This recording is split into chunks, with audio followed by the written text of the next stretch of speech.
வணக்கம்ங்க. தென்னிந்தியாவில் அதிக அளவு மொழிகள் மற்றும் உள்ளிட்ட சுமார் 20க்கும் அதிகமான மொழிகள், 48,000க்கும் அதிகமான பாடல்கள். அதாவது ஒரு மொழியை பிறர் பேசுவது என்பது கஷ்டம். ஆனால் தென்னிந்திய மொழிகள் அனைத்திலும் ஒரு வார்த்தை தவறாத அழகான பாடல்களாய் சுமார் பல லட்சம் மக்களை கவர்ந்த பிரபல பின்னணி பாடகி ஜானகி நேற்றைய தினம் மைசூருவில் காலமானார். இவரது இறுதி ஊர்வலம் இன்று பிற்பகல் 3 மணிக்கு புறப்பட்டு மைசூர் மகாராஜா கல்லூரி மைதானத்திலிருந்து சுமார் 15 கிலோமீட்டர் தொலைவில் உள்ள கன்னியானகுண்டி என்ற கிராமத்திற்கு வந்தடைந்தது. இங்குள்ள அவரது வளர்ப்பு மகனின் பண்ணை தோட்டத்தில் தற்போது இறுதிச் சடங்குக்கான பணிகள் நடந்து வருகின்றன. இவரது அதாவது ஜானகியின் பேத்தி அப்சரா அந்த 3 புரோகிதர்கள் முன்பு உட்கார வைத்து சில அதாவது தெலுங்கு பிராமணர் முறைப்படி இறுதிச் சடங்குக்கான பணிகள் தற்போது தொடங்கி நடைபெற்று வருகின்றன.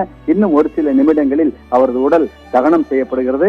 தற்போது புரோகிதர்கள் வேத மந்திரம் முழங்க அந்த தெலுங்கு பிராமணர் முறைப்படி அவர்களை செய்ய வேண்டிய இறுதிச் சடங்குக்கான பணிகள் தற்போது நடந்து வருகின்றன.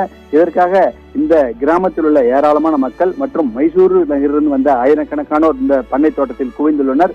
இறுதி அஞ்சலி செலுத்துவதற்காக ஏற்கனவே கல்லூரி மைதானத்தில் சுமார் 6 மணி நேரம் வைக்கப்பட்டிருந்தாலும் அங்கு வந்த சிலரும் தற்போது இங்கும் இறுதி அஞ்சலி செலுத்துவதை காண முடிந்தது.